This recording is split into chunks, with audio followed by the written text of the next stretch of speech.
What is up, guys? Nick here, and today we're going to have a chat about the Canon EOS R6. So since I do both photo and video, I think it's best to break the R6 down into two categories. So I want to talk about its photo features and I want to talk about its video features.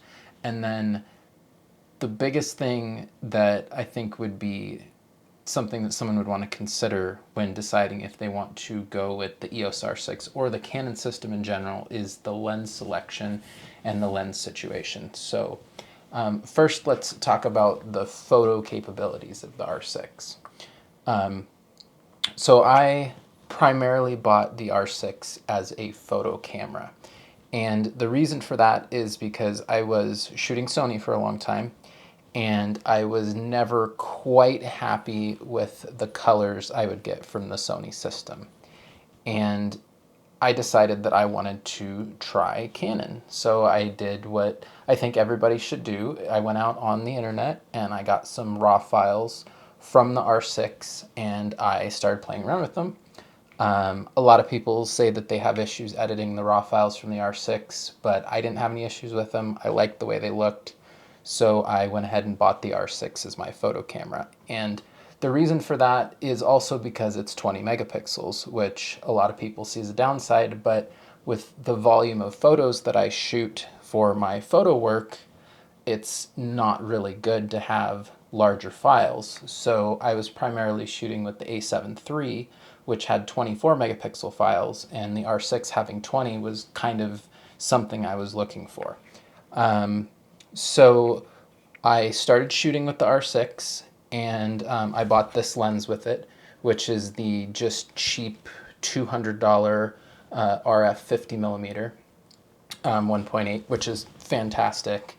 And I have been very happy with the results. I feel like the colors are very good. My look comes out really well with this camera. And I did find some third-party Lightroom like color profiles to kind of give you a little bit more of like the out-of-camera JPEG look in Lightroom, which is called color fidelity, and I'll link that down below, but those profiles work really well. I found I could get my look regardless of using them or not, so that didn't really make much of a difference to me, but it might to some other people. And like I was talking about, the out-of-camera JPEGs look fantastic. So I'm really pleased with that. The autofocus on this camera works really well. Compared to the A7 III, I feel like it's about the same.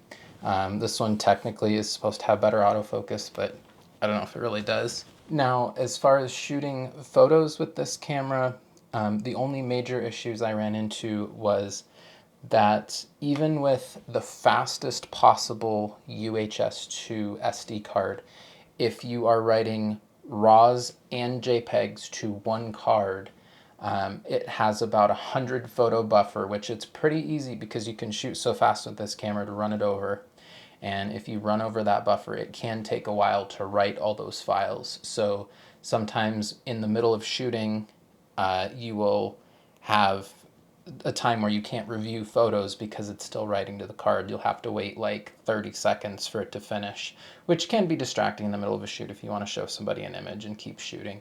But if you use two cards, that's not an issue. So really, like, photo-wise, that is the only issue that I've had with this camera. If I was looking at it strictly as a photo camera, besides talking about lenses, which is what I'm going to get to, I think it's great. I would highly recommend it as a photo camera. I have very little complaints.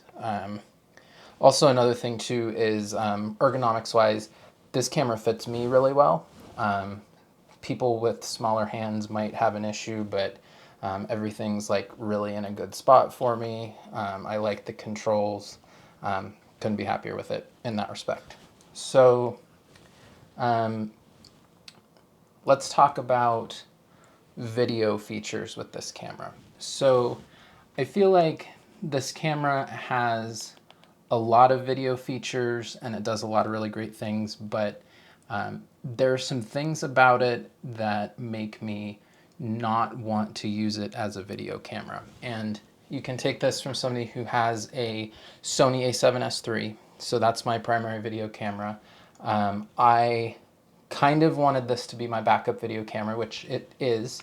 It'll be my B camera, but I was thinking when I first got it, you know, maybe I'll invest in some lenses that are more geared towards video, and or just the focal lengths I like to shoot for video. And I just don't think I'm going to do that anymore because there's some problems. So let's talk about that.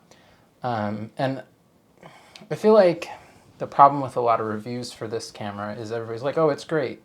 And they just kind of glance over the major issues that this camera has for shooting video. So first thing is, if you're not shooting in S-Log or the like HLG equivalent, I forget what it's called, it's like HQ, something like that, it'll only shoot in 8-bit. So if you want to use the nice colors from the Canon standard or like whatever, it's 8-bit. There's no option to shoot in 10-bit. So the only way that you can shoot in 10-bit color with this camera is if you shoot in C-Log or C-Log 3. And I do have the update installed for C-Log 3 that just came out.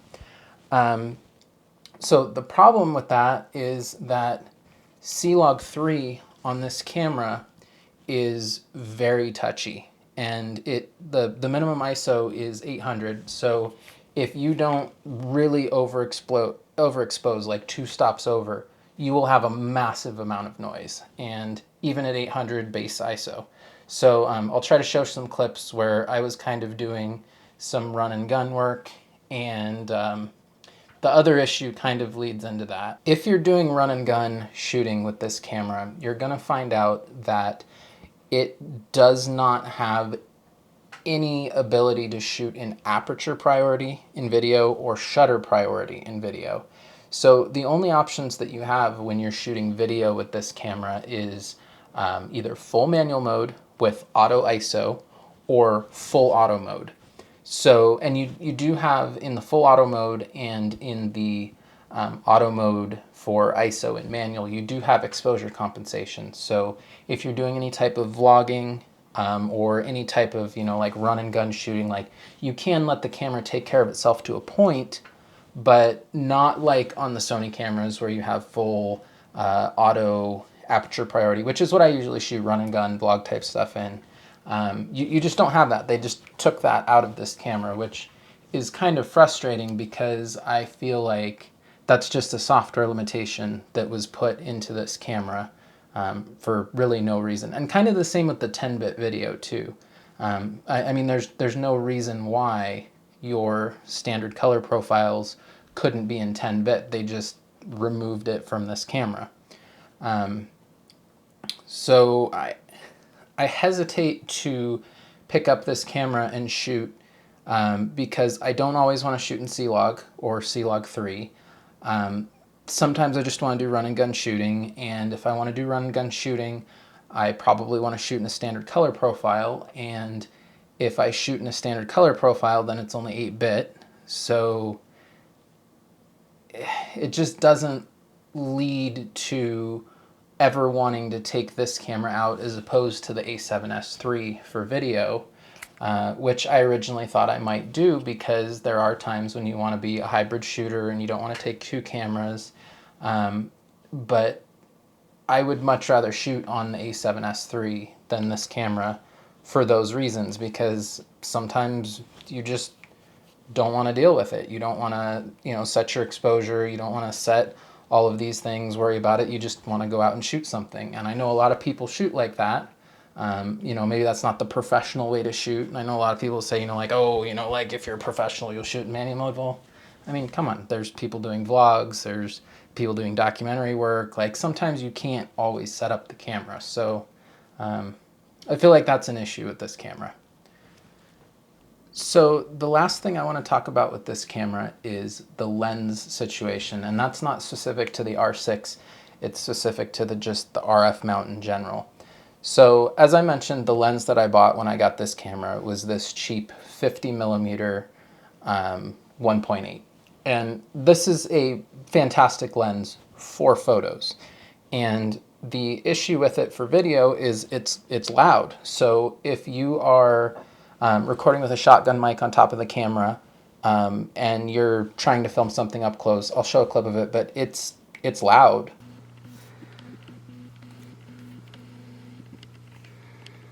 You can hear this lens motor, and it seems like it's very much the same with the other cheaper lenses, which is the 35 and the 85.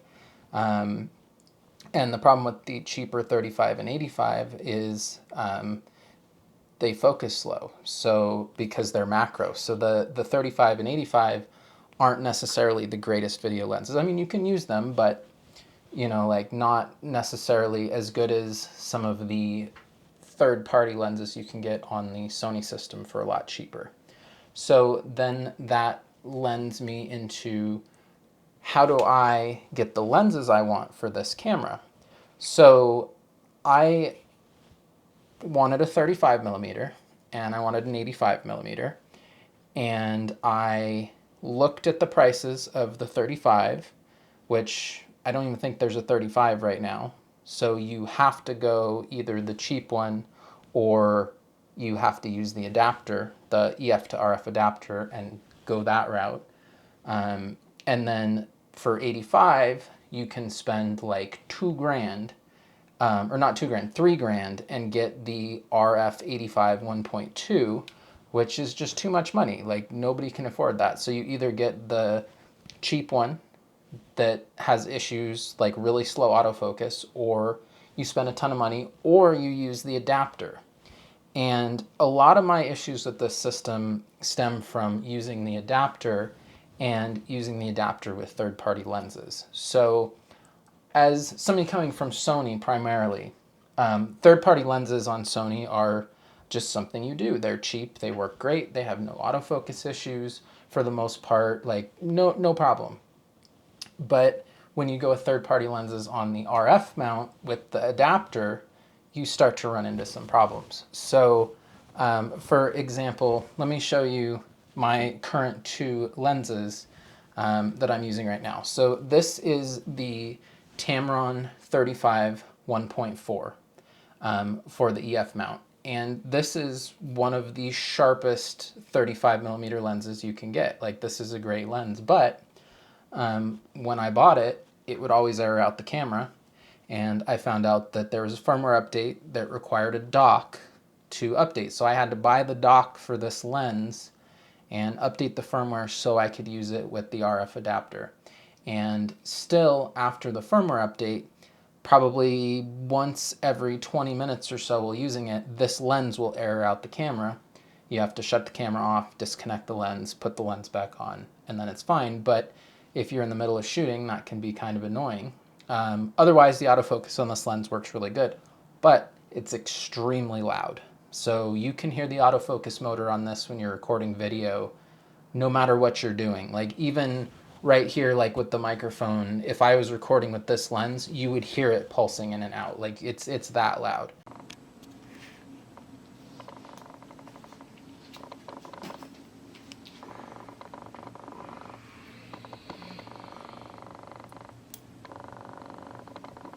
So there's that one. And then the second lens that I picked up was this Sigma 85 millimeter. And this is a great 85 millimeter lens. It's an 85 1.4, but when you mount it on the R6, right, it is huge. Like, it is a massive lens, and having the adapter here on the camera, like this is already like a really front heavy lens. Having the adapter on the camera, let me just put it on for you real quick. Okay, so having the adapter on the camera, right, makes this very front heavy. And it seems like most of the EF lenses are made so that they're closer to the body, like things are balanced in a certain way. And using this camera with this huge lens, like it just doesn't it doesn't feel like this lens was intended to be used on this camera. Like it's a great lens, don't get me wrong. Like it's really sharp. The photos that I get out of it are great. Like the AF performance on the adapter is really good. It's just like a native lens, but I mean it's front heavy and it's cumbersome, and using this on a shoot for an extended period of time, like you definitely notice that your arm's a little bit tired, and you know you're a little bit fatigued afterwards. And I think that if you were shooting more than one time a day, you know, every day, using this would be tough. So I just don't see the adapted lenses as being like a long-term, like end game solution for any type of RF camera. Like it just doesn't seem like they're the right lenses for the camera, which brings me to the fact that, you know, there are only really 15 lenses for the RF mount. And that's because Canon will not allow anybody to make lenses for the RF mount, or the third-party manufacturers just haven't figured it out yet, or whatever. But, you know, like as somebody coming into the system, you might not know that the lens selection is either ultra cheap lenses or ultra expensive lenses or adapted lenses that have trouble sometimes. Like something is weird about them. So I don't know, like that's something to consider when you're considering the entire RF system, that I feel like is kind of glazed over. Like, oh, just put, you know, just use your lenses on an adapter, it's fine. You know, like, well, is it really okay? Like, is it really something that you want to do long term? Or, you know, like, is it just a stopgap solution, which I think is what Canon intended it to be. And then for the video aspect of it, all of the older EF lenses seem to be really loud. So it seems like the only lenses that are viable for like a 100% video focused solution are the expensive RF lenses. And, you know, like for me thinking, okay, you know, like I want to use this R6 as a video camera. The only lens that I feel like I can afford is the RF 24 to 105 f4, which isn't a very exciting lens, but if I want to use this camera as a backup video camera for my A7S III, like that's the lens that I'm probably going to have to buy. So I just don't know if I want to spend that money when that lens is not going to be used for anything else. I guess in the end, the final question is like, would I recommend the R6 and the RF system?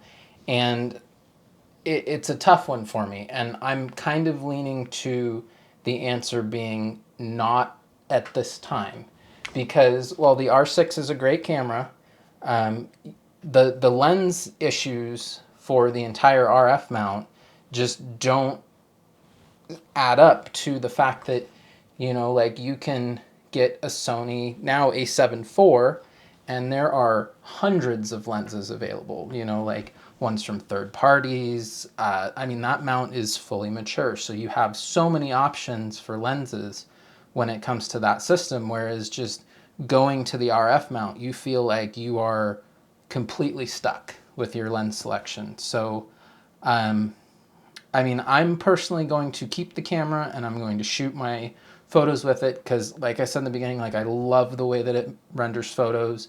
I like the fact that it's 20 megapixels, but to somebody like from the outside looking in on this system, you know, should you buy an R6 or an RF mount camera?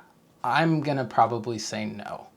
And that's just due to the lenses and the fact that it's just tough to use for video. So hopefully you find that helpful. I'm sure, like, if you've watched this far, but everybody's gonna have an opinion in the comments. So that's just my personal take on the camera and the situation with the RF mount. So hope I was able to help someone. If you found this video helpful, please give it a like. Definitely leave your comments down below if you have any questions, and if you can subscribe to the channel, that would be awesome. and I will talk to you guys later. Bye.